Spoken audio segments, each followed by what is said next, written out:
जे लोक म्हणतात ना की हिंदू धर्म आणि बौद्ध धर्म खूप वेगळे आहेत, हा व्हिडिओ खास त्यांच्यासाठी।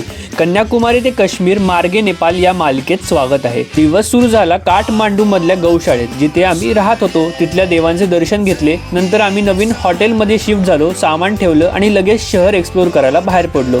बाहेर फिरताना मी ही पारंपरिक नेपाली टोपी घेतली, जी माजी पंतप्रधान के.पी. शर्मा ओली घालताना दिसायचे। स्कूटी रेंट करून आम्ही सगळ्यात पहिल्यांदा काठमांडू दरबार स्क्वेअरला गेलो। भूकंप प्रवण झोन असल्यामुळे हा भाग अनेक वेळा पडला, पुन्हा बांधला गेला, तरीही आर्किटेक्चर अजूनही जबरदस्त आहे। आज शिवलिंग मंदिर, काली माता मूर्ती आणि हनुमान ढोका सगळंच ऐतिहासिक।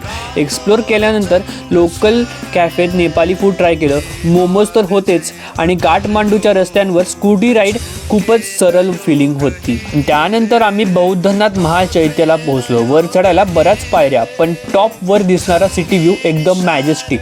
ही जागा बौद्ध धर्मासाठी खूप पवित्र, पण इथेच बाजूला हिंदू मंदिर, देवतांच्या मूर्ती, पूजा अर्चा सगळं सुरू। म्हणूनच म्हणतो, नेपाळमध्ये धर्म वेगळे नाहीत, ते एकत्र नांदताना जगताना दिसतात। पुढे पाटण दरबार स्क्वेअरला गेलो। काठमांडू दरबार स्क्वेअर सारखंच, पण रॉयल वाईब, अगदी राजशाही काळात गेल्यासारखं वाटलं। नेपाळ 2008 पर्यंत मोनार्की होतं, नंतर रिपब्लिक बनलं। दिवसाच्या शेवट आम्ही गुहेश्वरी मंदिरात केला। बागमती नदीच्या काठी बसलेलं खूप पवित्र शक्तिपीठ मानलं जातं। खूपच आध्यात्मिक आणि शांत करणारा अनुभव होता। अशाच आणखी अनुभवासाठी भेटूया पुढच्या भागात।